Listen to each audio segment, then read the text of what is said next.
Welcome to Remembering Your Oneness with Xane Daniel and Monika Kupiec, where we know everything, and so do you.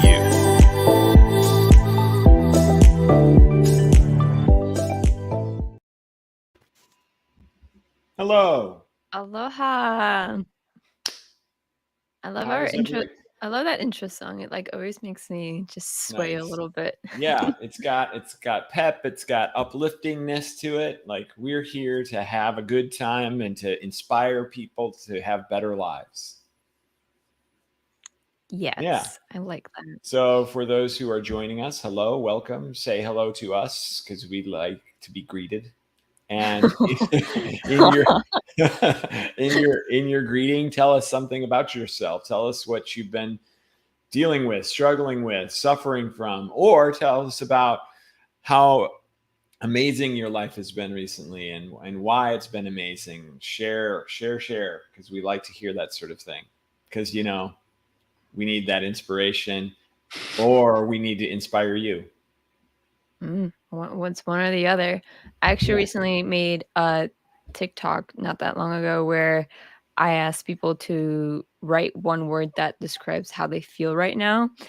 And I got kind of sad because a lot of people wrote like lonely, in pain, and I'm like in despair. I was like, oh my gosh. So there's like a lot of heavy energy, I guess, around going in the past like week or so. Even I feel it myself. So that's too bad. Oh, interesting. Yeah, I mean, it's been rough for the last couple of weeks for, I think, for a lot of people. So I'm not surprised really that would be happening.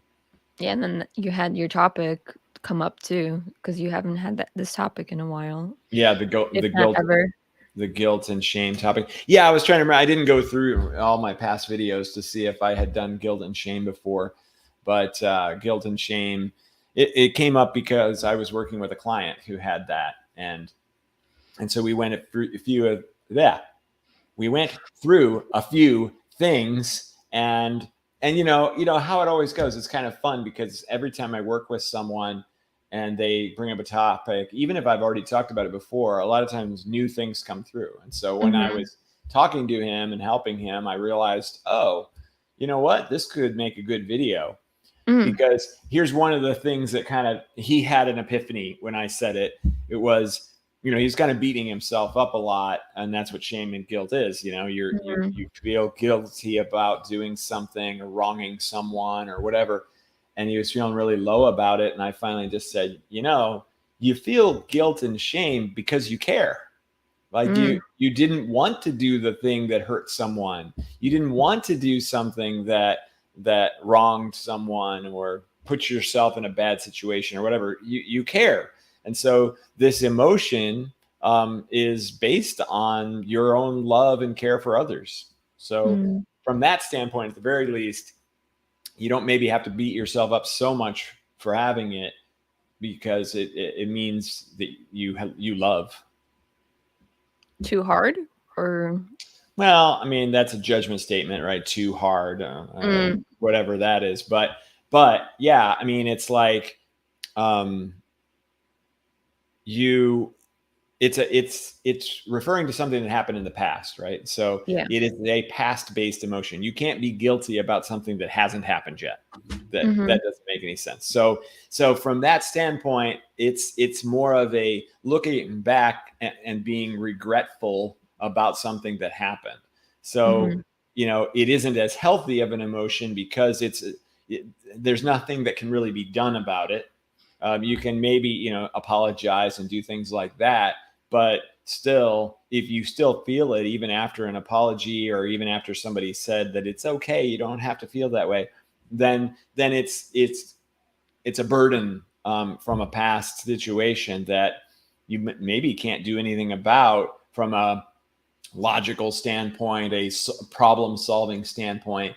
And so there's got to be something else that you can do to release it, because of course it's a lower frequency. It's actually one of the lowest frequency emotions that you can experience. And so, you know, that makes you susceptible to negative entity attachments and to other problems that you have in life, like depression and just sadness in general. So just circling back to saying that someone cares, you said cares too much, right? Is that what you said? Well, I just say they care. I mean, at the very Oh, least, they that they care, care. which Oh, is great. sure. Okay, that they care.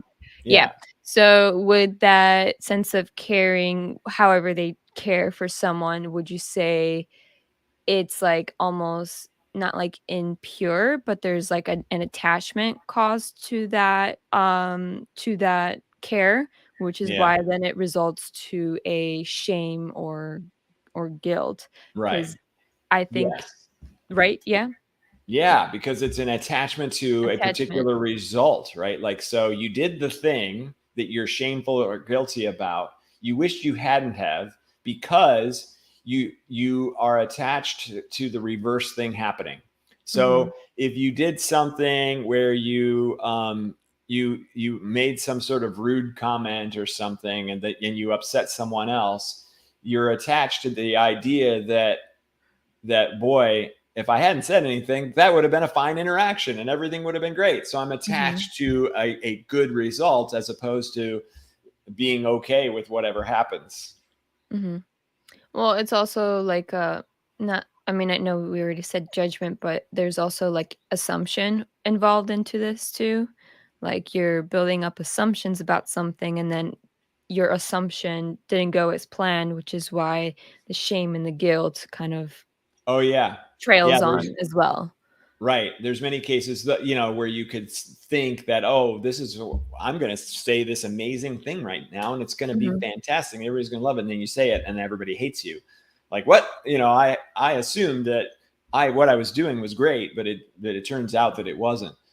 So, and the other assumption there could be, I assume that whole situation could have gone better.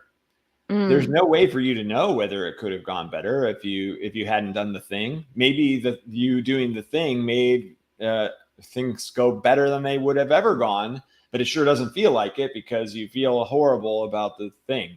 Mhm. So there's a lot when we beat ourselves up over the past, we are really um, guessing. We're totally guessing because who knows what would have happened if you'd made the other choice. There's Mhm. no way to know. Maybe if you'd made the other choice, you'd be dead right now because that set in motion a bunch of things where you walked in front of a bus 10 minutes later, right? But because you did the thing that you're upset about, well, you're still alive. You didn't get hit by the bus, and so you're beating yourself up over that thing, but you're guessing as to what would have been the other result. So that process of beating yourself up over guessing is pointless and really drags you down because you just can't know. Mhm. Yeah, it's so like it still stems into the whole like you're in this state of thinking of the past and the future and making up these scenarios, which you're not fully in the present moment, and not being in the present moment is what's causing the distortion of your innate wholeness or your true happiness that you actually are, because you're being bombarded by all of these different scenarios. You're just cluttering yourself or filling your cup with all of this guilt and shame, and then you're not able to speak clearly or hear clearly or open yourself up to what's around you. So then just going along those lines of, okay, so this person is closed off. We're not even talking about your client, but just a hypothetical person is Right. super closed off. They are filled with so much fear and shame and guilt. What would you suggest that they start doing?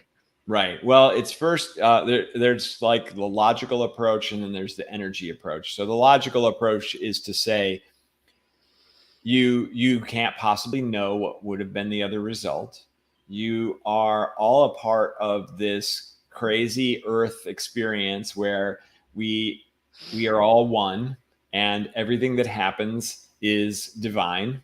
So it all was essentially supposed to happen, or it contributes to the whole in the way that the whole wanted. So there's no reason to beat yourself up for it because, again, you're guessing as to what the other result would have been had you not done it. And So instead of just churning over and over again, oh my gosh, I can't believe I said the thing or I did the thing. Oh my gosh, how things could have been better. And you remember the person's face that you upset or whatever. You're just beating yourself up. You're using that mind, that brain that is used to solve problems, and trying to solve a problem that you can't solve because it's in the past.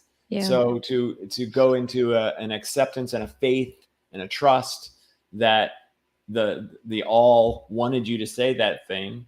So, okay, I can stop beating myself up for it from the brain, which helps. Mm-hmm. But then there's still this emotional thing that you're experiencing. There's still this weight or this, and you can dive in and try to figure it out. What does it feel like? It's a weight on your shoulders. It's a vibration, a negative vibration in your chest, or fluttering in your stomach, or whatever, racing thoughts. So what do you do about that? Then the emotions are slow compared to the speed of the brain. You're thinking really fast, and you can start to think, well, it was all divine and it was supposed to happen and blah, blah, blah. I get it. But the body hasn't caught up yet. The emotions haven't caught up yet. So you can continue to just think the positive approach, it's all divine, and then eventually your body will catch up. Or you can do some energy work, and you can change the frequency at which you are tuning in to that emotion. So that's something that I do, is that I do a quick activation that changes the frequency. And so then when you do both of those things, you combine using the brain in a positive way and making a vibrational change at the energy level. Now it's a way easier to handle it, and you can move forward with confidence and faith and trust so much easier. Yeah. So in that video, I included the activation to help people overcome the emotion of guilt and shame, as well as walking them through the process of the logical approach to get yourself out of that endless cycle situation. So you're saying guilt and shame is just a frequency, and then you're just trying to wake up from the frequency, but kind of like tune into a different one. Yeah, and embody something else.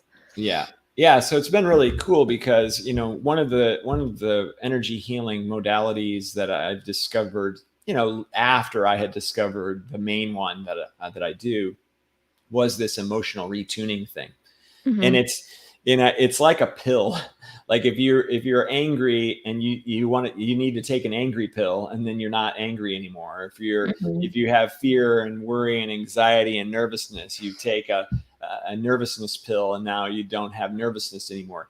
It's that effective. It's really surprising. So when people are, when I'm doing my class and I ask everyone, how's everybody doing on a scale of 1 to 10, 10 being the worst suffering you can possibly imagine, what suffering scale what suffering number are you at? And someone says, oh, I'm at a 7. Oh, okay. So in your suffering, is it physical suffering or is it emotional suffering? It's almost always emotional suffering. And so we go, okay, so what is the dominant emotion? What is that emotion that you're feeling so strongly? And then they name it, if it's shame or guilt, or if it's fear or whatever. Then we go, okay, everybody, we're going to go ahead and do a shame retuning activation so that this person feels better. We do it. And then I say, okay, what's your number at now? And they go, it's at like a 3, like it instantly changes the frequency that they're tuned into. And so now they can pay attention to the class, and they can actually get something out of it. Yeah. That's it's really beautiful, because it's like you're working with that person individually versus going through like a set system of like, okay, this is how to fix A, B, and C, but you're fully just starting to ask, is this physical or is it emotional? And then it starts getting that person in tune with themselves of like, oh, well, where does this actually originate from? And most likely it's like in your head or in your thoughts. It's just built up memories that are creating this guilt or fear or shame that you're working with. Yeah, totally. Yeah, I mean, our audience isn't that large right now, but if there's anybody out there experiencing any kind of suffering, why don't you go ahead and let us know and tell us, is it emotional or is it physical? And then if it's emotional, tell us what that dominant emotion is, and we can do an activation right here to help you. So we'll leave it up to them. Are you suffering at all, Monika? What's your suffering on a scale of 1 to 10, 10 being the worst suffering you can possibly imagine? I'm getting it's really low. I'm not really getting a high number. Maybe I'm getting like a 1. So right. I'm pretty content right now. Yeah. So why isn't it a 0? Oh, that's a good question. Maybe because I'm a little warm. So like it's like, okay, well, I'm not like physically like content where I'm like comfortable, but like there is like a little bit of warmth in me. So I guess it's more physical right now I versus see. like emotional. But emotional at this moment, I feel like I'm fine. Yeah. Okay, Now, great. yeah. But What we're were you getting gonna say? some. Yeah, I was gonna have Robin. I was gonna say, but last night I was probably maybe at emotional 4, 5, or 6 because my stomach was hurting a little bit because I had coffee in the morning, and coffee usually makes my stomach hurt. But then I was starting to do my own clearing, and today I feel better. So it's like every day it Okay. does change and shift. So that was physical and not emotional? I would say it was physical, and I'm sure there Okay. was some sort of emotional thing going on. But Right. Okay. Okay, this is cool. So Robin's starting to answer, right? So she's like, okay, it's not emotional, it's physical. Then she writes another thing. I have tension in my stomach often. And then she writes another thing. I'm an empath and tend to carry a lot in the belly. Emotional also, she says. Well, actually, I sense that it's frustration. Okay, this is great. See, you walk through that process, Robin, to try to figure out what it was that you were suffering from, and you actually came to a conclusion that it's emotional. It almost always is emotional unless you've actually physically injured yourself or you've eaten some bad food and you have to throw it up. So most of the time it's emotional. So I would love to know, Robin, what it is that you're frustrated about. But before. Whenever she responds, then we'll go ahead and do the frustration relief activation. That's cool. Yeah, last night 2 days ago I painted the spirit of ayahuasca like back in January or February, and I put it in my living room.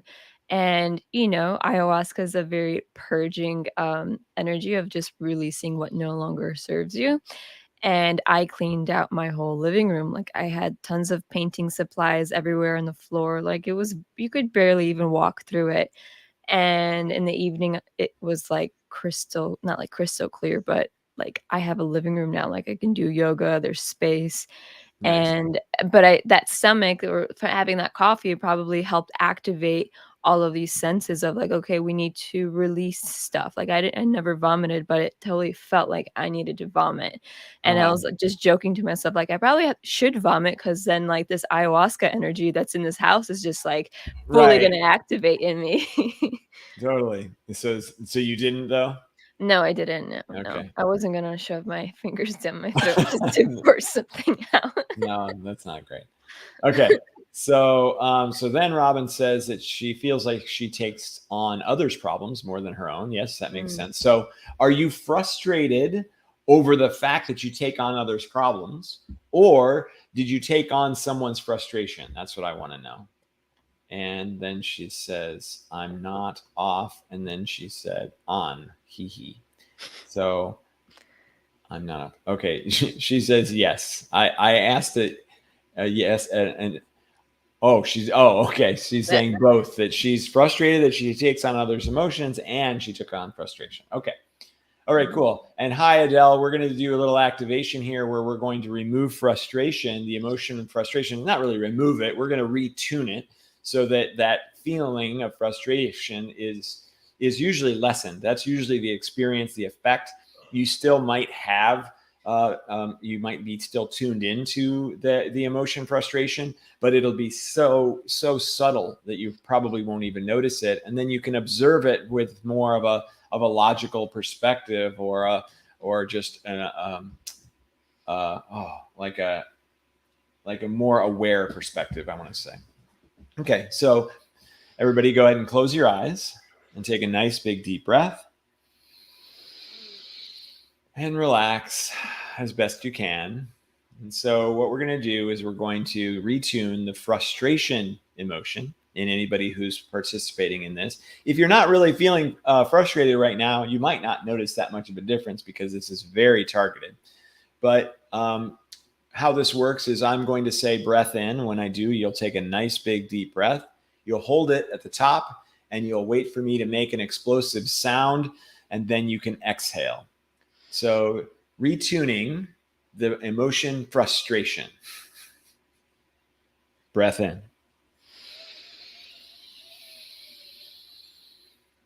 Oh!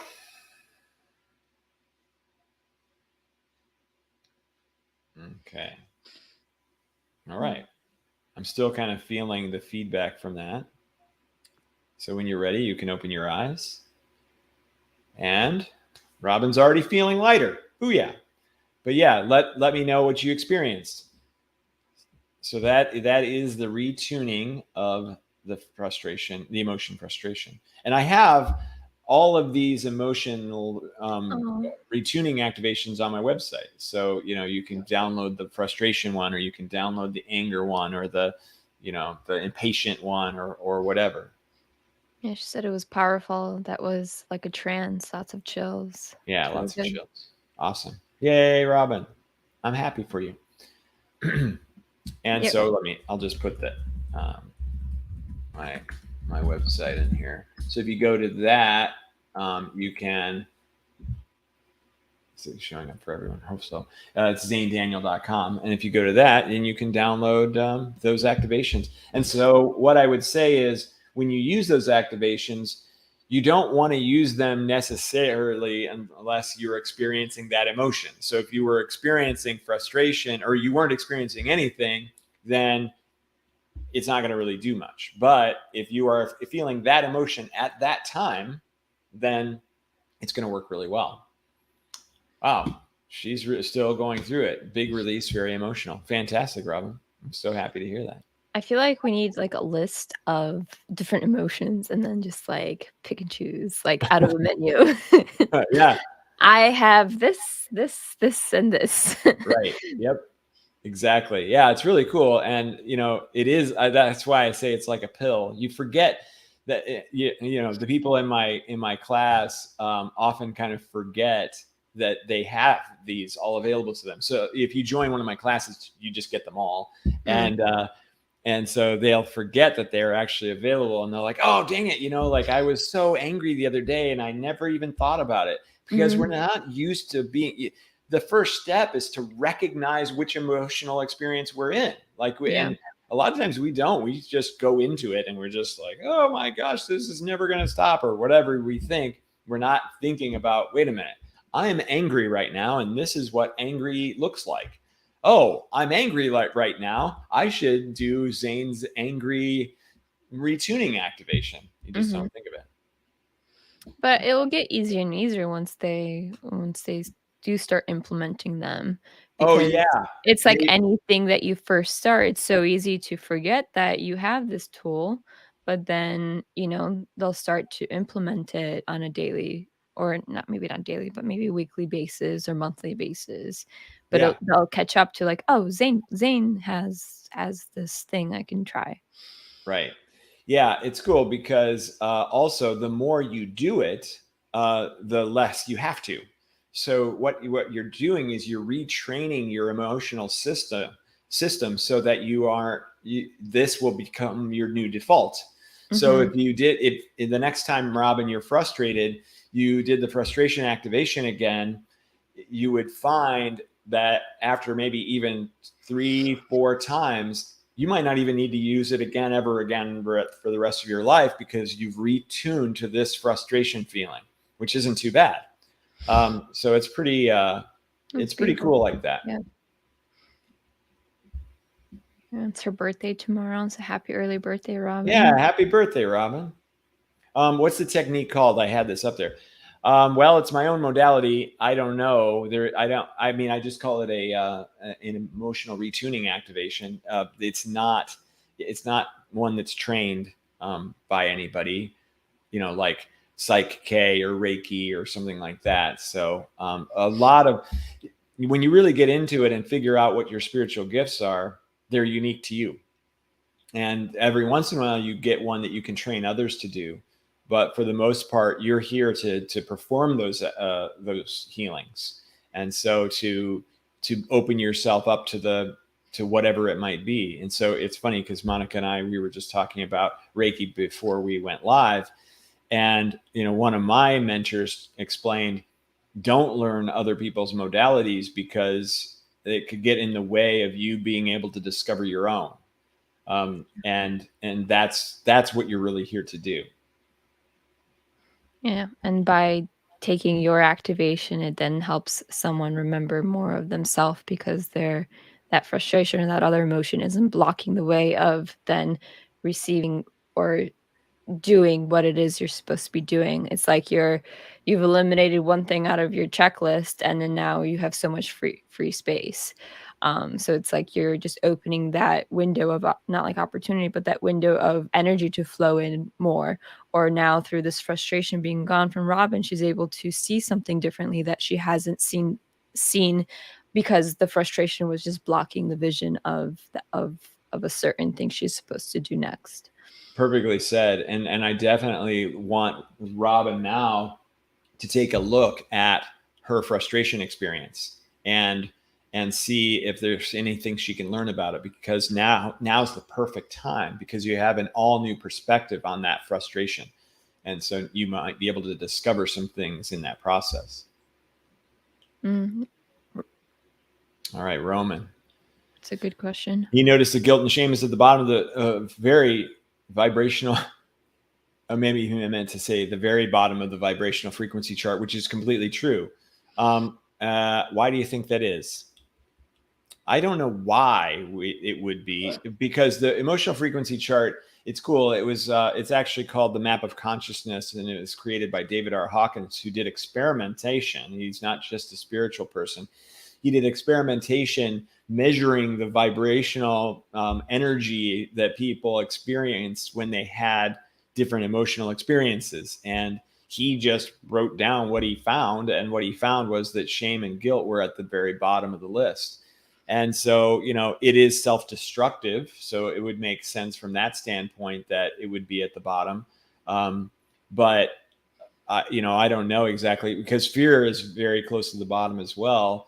And fear, we know, is very destructive to the individual. If you're in fear all the time, you're going to have a lot of problems, just like if you're in shame and guilt all the time. Yeah. Well, I feel like a reason why it's so at the bottom, because both of those guilt and shame are past related and you're constantly wanting to change it, versus fear could be both future and past, because it could be from a past memory why you're fearing something, or it could be like a future scenario why you fear it because something could happen.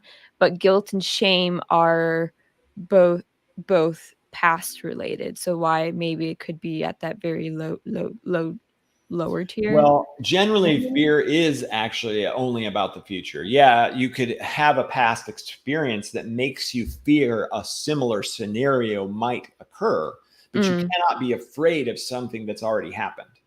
You can only be afraid of something that is going to happen. You can be afraid that because you said the thing that now you're going to get fired. Now, but see, you're still being afraid of some future event that you have no control over. So that's what's interesting about those three emotions, is that two of them are about the past, and fear is about the future. So in both cases, you're not really living in the now. You're all focused on everything else. But if you think about gratitude and unconditional love and excitement, that's all focused on the now. Excitement does have a little bit of a future element to it too. I'm excited for this thing to happen, but gratitude and unconditional love are living in the moment. So that makes a lot of sense that they're at that high frequency.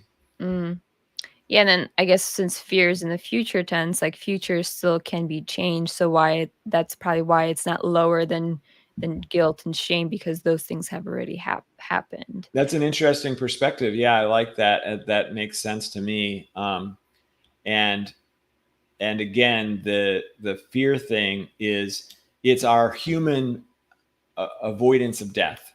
So we're trying to come up with all the possible scenarios that we could come up with so that we can circumnavigate death. Oh my gosh, maybe there's going to be a tornado. Maybe there's going to be a hailstorm. Maybe there's going to be, but the house is going to be ripped from its foundation. Oh my gosh, I've got to figure out a way to solve that. Oh, I'm going to go down to the basement. I'm going to hide in the bathtub, or, whatever, right? Like, so it's all about planning so that you don't die. But unfortunately, or actually fortunately, we live in a fairly safe place now compared to what we used to live in, thousands of years ago. So, the need for that sort of fear is not nearly as plentiful and necessary as it was then. But we still carry it with us, and we still apply it to everything. Oh, I'm afraid I'm going to lose my job. I'm afraid I'm not, that we're going to go to war. I'm going to, we're always fearful of something, and we don't need to be. Yeah. Well, I still feel like fear has one positive aspect to it, is that it motivates you to become stronger when you do overcome it. Like, there's this sense of exhilaration after overcoming something or doing something that you had a huge fear against, because you get that huge exhaustion.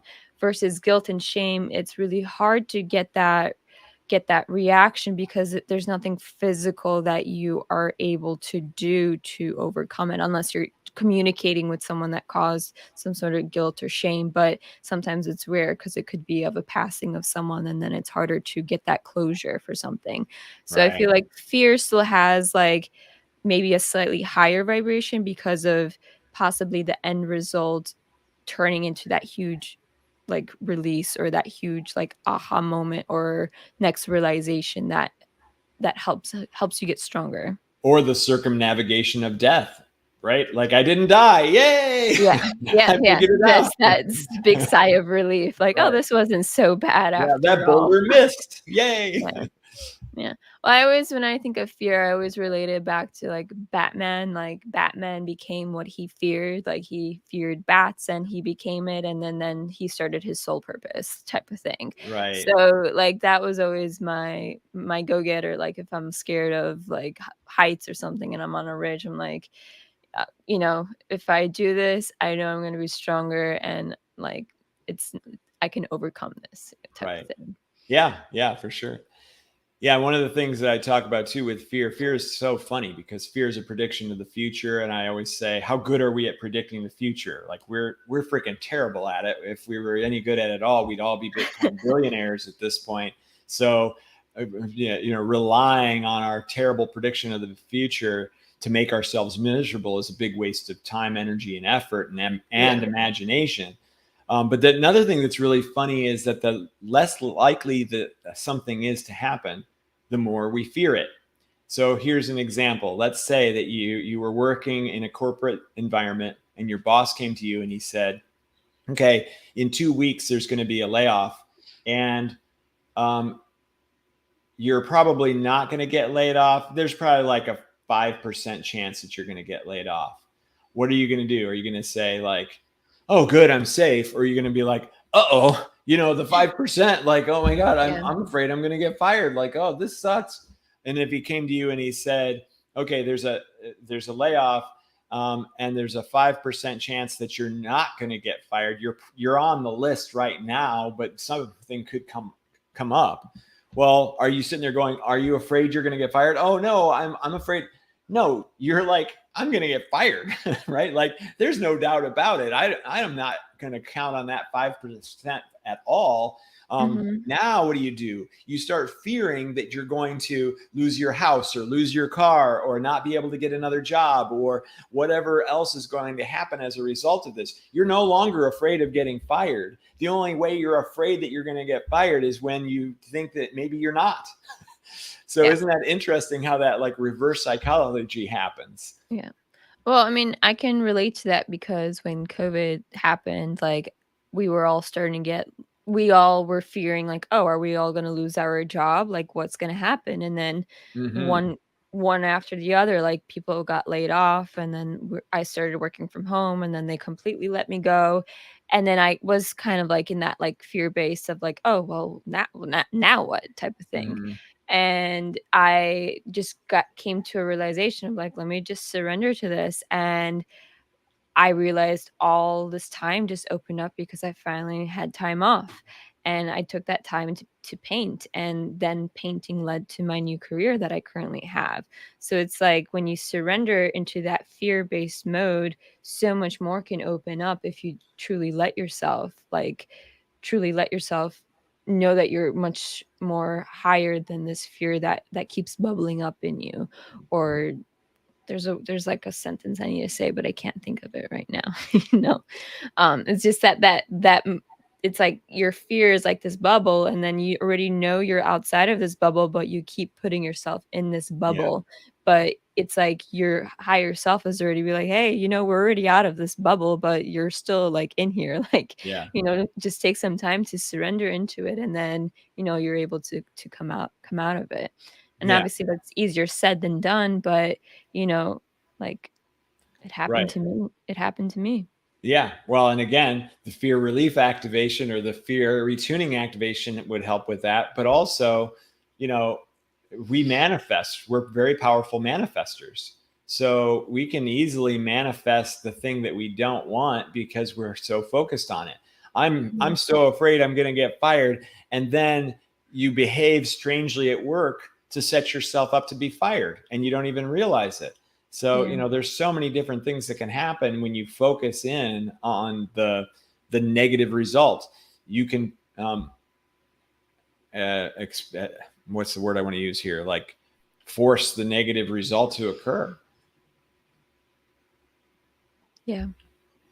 Yeah. Or you're just in that vibration for so much, you're just going to attract it. Yeah. Just like how people say you should do positive thinking, because, even if you don't truly believe in that positive thinking, it's still doing you some good. It's slowly starting to break that layer of that, that lower vibration. It's just tapping it just very gently until you start believing it. Then you're able to move up.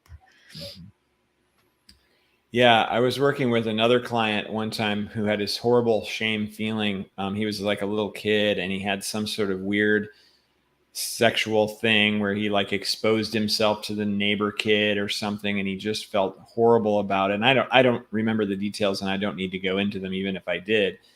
But what I did is I did a little exercise with him where I said, okay, I want you to tell me the story of this shame experience. So he told me the story.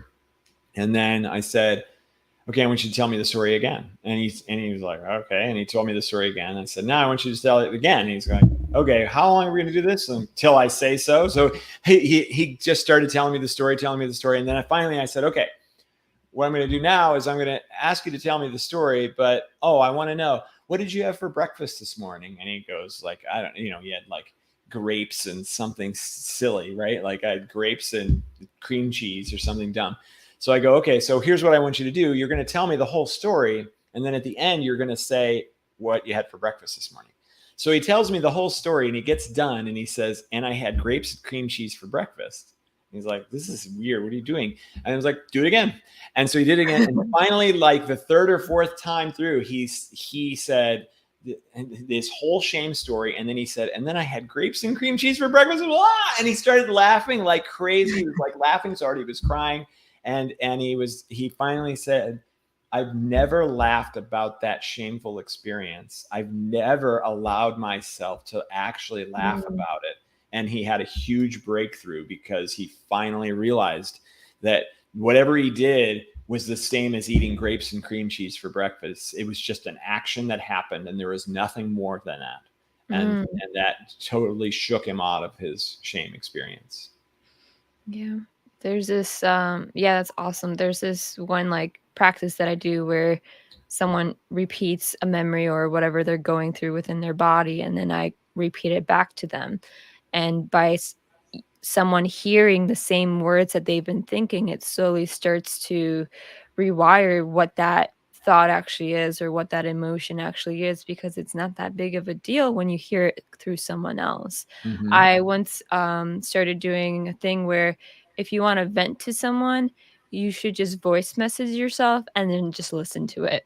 Like, don't even get someone else involved because they're just going to give you like weird advice, or maybe you'll change their mood or something like that. But try to just voice yourself, to just do a voice message to yourself, hear it out. And if you laugh at it, that's your release, because I've definitely laughed at a few of mine that I've done, and I'm just like, oh my God, like this is ridiculous. Yeah. But it helps you because you're going to hear your voice and think like, oh, like this isn't really that big of a deal, or maybe this is a big deal and I need to take a step forward. But by listening to it, you're going to get that initial reaction really quickly. Yeah. Versus waiting for a response from someone, or like waiting a day for someone to respond to you, or and then like getting anxiety from not getting a response as quickly as you think. But if you just record yourself, you're going to get that instant gratification of like, oh, I've been heard. Like, there's Right. Yeah. Yeah. That's funny.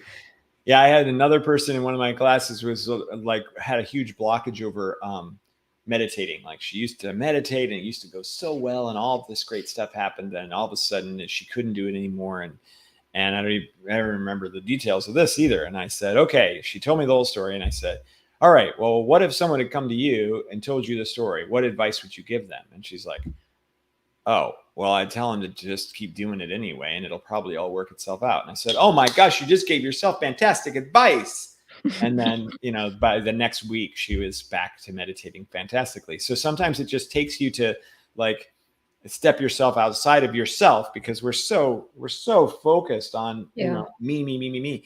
And another piece of advice that I give people is when you're talking about yourself to yourself, try using your own name. Mm-hmm. Why does Xane have trouble meditating? Oh, well, Xane has trouble meditating because he's blah blah blah. Like, you just know all of a sudden, because you're seeing yourself from this other perspective rather than being stuck in it and not being able to get out. Yeah. That's what I did when I painted my own like energy painting. Like, I literally took myself out of myself and just talked in third person and be like, what does she need? What does she do? Or what is blah, blah, blah. And like, after I read like the reading that I made for myself, I like bawled my eyes out, because it was just like, wow, like this is so pure. And once you step out of, like, just what you said, out of this like closed perspective of like just this one thing, you're able to open up so many more passages that you need. Yeah, that's awesome. Hi, Sue Padden. I think this is great. You're trying to say, hey, Kim, come watch this. So I say hi to Sue and I say hi to Kim. And I wonder what it is that Kim needs to learn. Why don't you let us know, Sue? Or what did you Roman, Roman added something else for the Batman thing, which is good. Back to your Batman thing. Batman's transformation is actually based off of Taoism, the fact that we are one with our fears. Yeah, I like that. Being one is basically like surrendering, right? Or is that like a different step? Yeah, it is, right? Like, it is surrendering. It or is it's the act to become one, maybe. Yeah. The action. Yeah, because the more we run from the thing we're afraid of, the more we're afraid of it. When we turn and face the thing that we're afraid of, then we're suddenly not afraid of it. And I'm sure if we become the thing that we're afraid of, then we're definitely not afraid of it.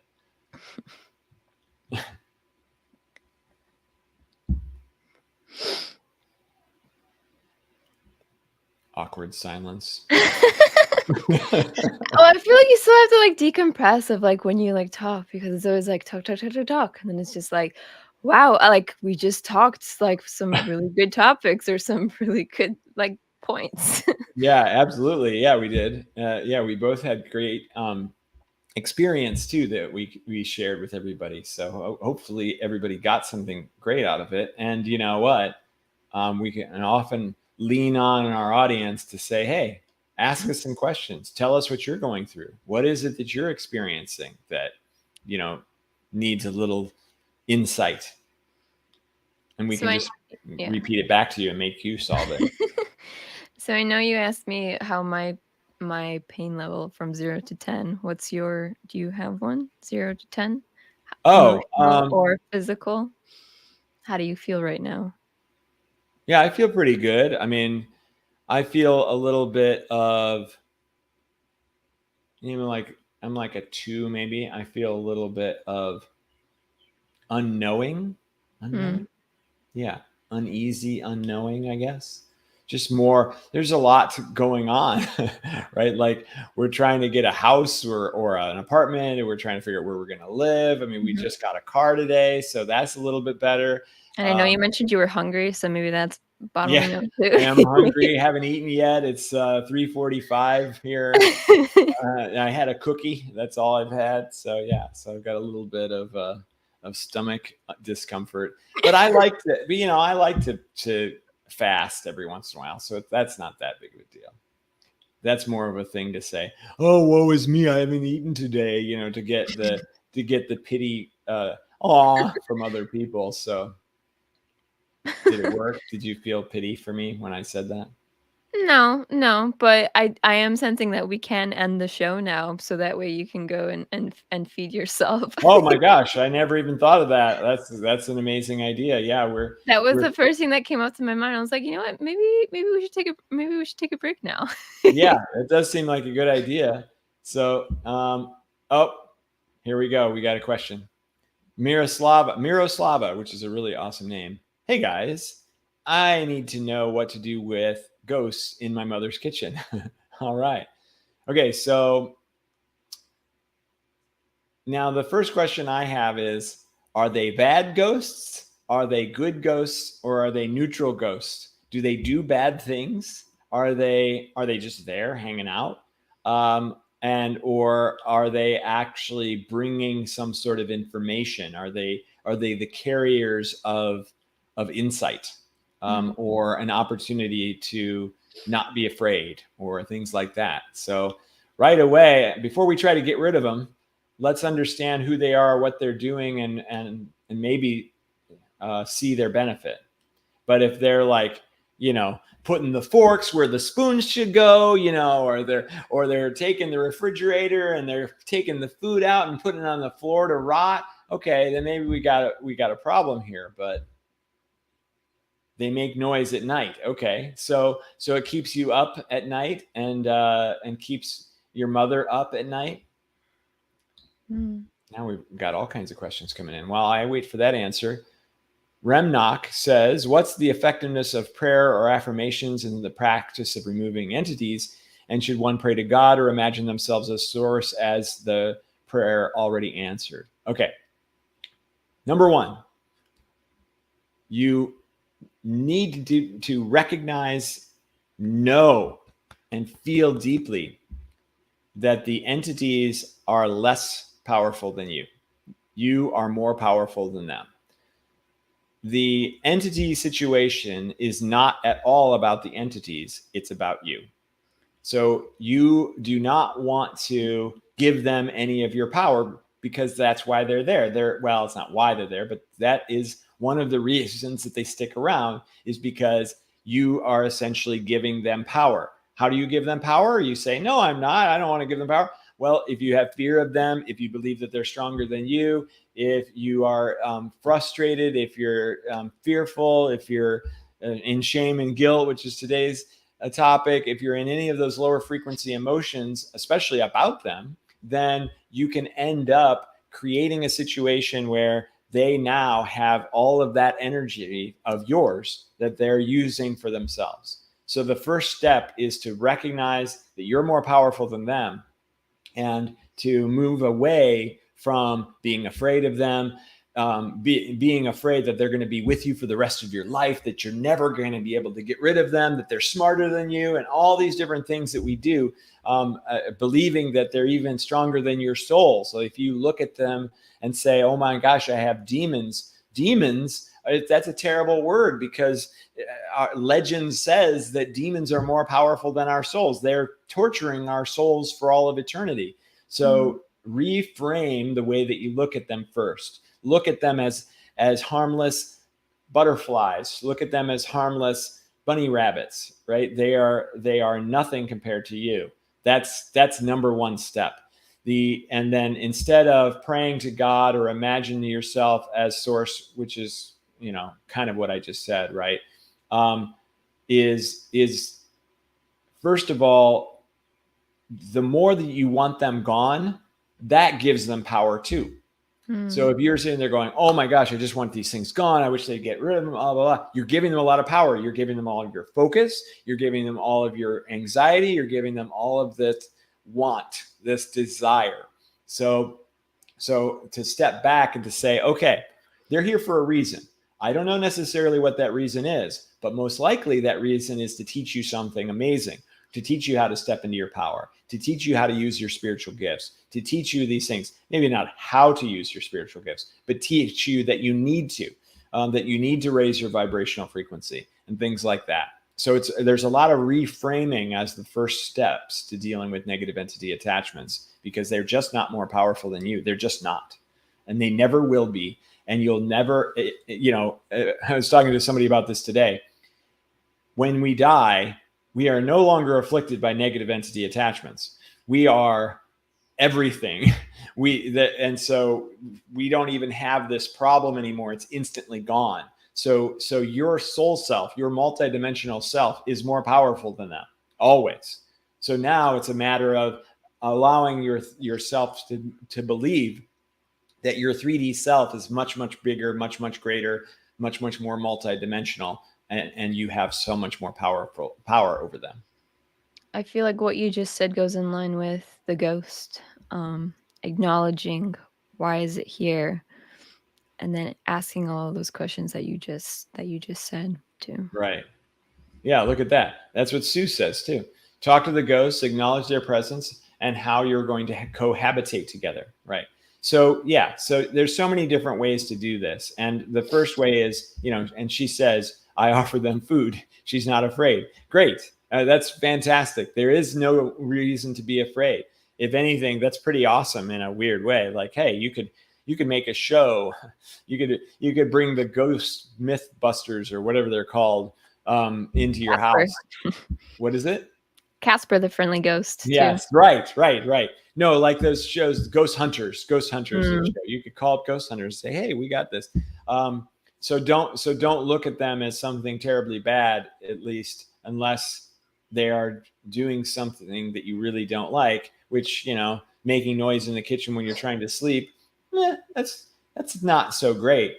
But now the other question I might have for Miroslava is your mom really afraid of them? Because that might be where they're getting their energy from, or someone else in the family. So something to consider there is that you're not afraid. Great. Check and see if somebody else is. I also find that external noises, actually help us bring us back into the present state. So maybe when you're at night, you're overthinking, or your mom is overthinking, and these noises are kind of just helping either of you to return back to the present state or not go into the loophole of that thought process. So maybe that's something to consider. Mm-hmm. Yeah, absolutely. And so she says that, yes, her mother is afraid, and that doesn't surprise me at all. So, I teach people how to not be afraid. So if your mom's interested, she should join one of my classes. It would do her a lot of good, because you would realize she has domain over the entities. So that's an option. Maybe she's not open to that. And in which case, then you've got a lot of work to do to train her, to help her understand that they are actually harmless. There's nothing that's going to go wrong as a result of that. She's projecting that something's going to go wrong. She's guessing that now, once they're done making noise in the kitchen, they're going to come in and they're going to, attack her while she's sleeping, or bring a pot in and bonk her over the head with it. I don't know. That would be the next step, maybe, to ask her, what is she afraid of in relation to the kitchen ghosts? What's next on their agenda, and see where she thinks it's going to go. And sometimes when you walk through that questioning, they might go, oh yeah, I guess that is kind of silly. When they say it out loud, they might realize that they're being, ridiculous about what's going to happen next. It's a possibility. So I hope that my question, or my answering for Remnock, was helpful. You can let us know, Remnock. But we're probably going to go. Now we're down to like 6 minutes left. Mira, Miroslava says, thank you so much. Based on your words, I'm on a good path and I will teach her. Excellent. Yay. I feel like, even the negative entities are teaching you something. So it's the same thing with a ghost. If it's positive or not, it's still teaching you something. So. Always. Yeah, always. It's never anything else. But it can be difficult to figure out what they're trying to teach you. And so that's what I do a lot in my class is I'm helping people discover what that is. I'm teaching them how to get rid of them, right? That's the main thing. Yeah. I could make a commercial. I was joking with Jaybird about this the other day. I could make a commercial that says, I'm terrible at removing your negative entities, but I teach you how to do it, right? Like a commercial like that, because that's really what's going on. I can remove your entity, but they're just going to come back in an hour or a week or a day. So what do you need to do to make it so that they don't come back? That's what I'm here to help people figure out. Yeah. And I think that's what makes a great teacher is when they empower. When they tell you you can do it. Yeah, exactly. It's not me, it's you. Exactly. It's a fish thing. I could teach you, I could catch you a fish, or I could teach you how. You don't I need to learn how to skin a fish so that way I can eat it. Right. So, yeah, I will teach you how to fillet that fish so that I can have some. Because we can catch it, but then one of us still has to cut it so we can eat it. Right, exactly. Yeah. Okay, Sue is asking or suggesting, same as illness, it's body talk to get your attention. I think she's referring to the entities.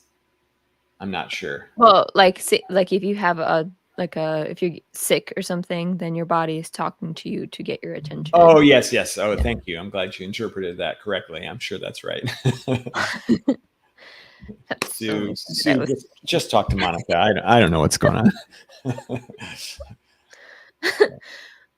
But that's like related to, I mean, I know we're about to finish and you're hungry, but I had allergies last week and like my nose was super runny and I haven't had that in like a really long time, but that was all correlated to like my body's like, hey, like it's kind of dusty in this house. It's like really cluttered in here. And I finally did it. And last night, and I feel so much better and so much freer.